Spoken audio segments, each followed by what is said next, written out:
Pemirsa, pemerintahan Presiden Jokowi kini tengah serius membenahi sumber daya manusia Indonesia dengan membangun lebih banyak sekolah vokasi untuk mencetak tenaga kerja berkualitas. Hal tersebut disambut positif berbagai kalangan.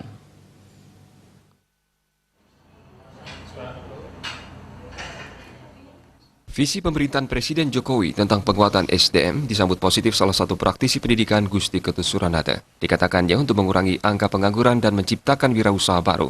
Salah satu caranya adalah meningkatkan penguasaan skill atau keterampilan para generasi muda. Karena penguasaan skill merupakan syarat terbesar untuk bisa diterima kerja. Bahkan dengan menguasai suatu keterampilan tertentu dengan sangat baik, seseorang bisa sangat sukses bahkan dicari oleh perusahaan. Dengan bekal keterampilan yang dimiliki, ia bisa membuka peluang kerjanya sendiri, bahkan memperkerjakan orang lain. Oleh karena itu, pihaknya sangat setuju penguatan SDM bisa dimulai dari dunia pendidikan dengan memperbanyak sekolah vokasi untuk menghasilkan lulusan yang terampil, berdaya saing, dan betul-betul memiliki keahlian sesuai dengan kebutuhan dunia kerja.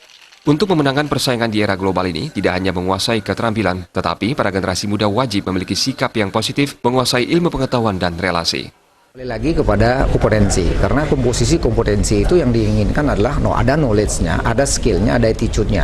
Di situ udah jelas, maka knowledge itu cuma minimal, maksimum itu 25%, Pak. Jadi skill-nya berapa? Minimum 75%. Jadi apa? Kalau diinginkan di dunia industri ya skill, Pak, lebih banyak. Bukan knowledge-nya lebih banyak, gitu loh, Pak. Nah, itu yang menginginkan untuk di dunia industri memang banyakkan yang skill yang dicari sama sikap kerja. Yang terpenting itu kan attitude, Pak. Kerja, attitude. Kalau attitude-nya bagus, saya yakin semuanya akan bagus.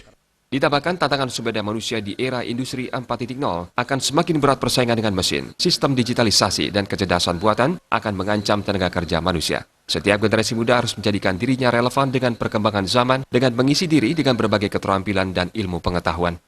Riasa dan Indrawan, Bali TV.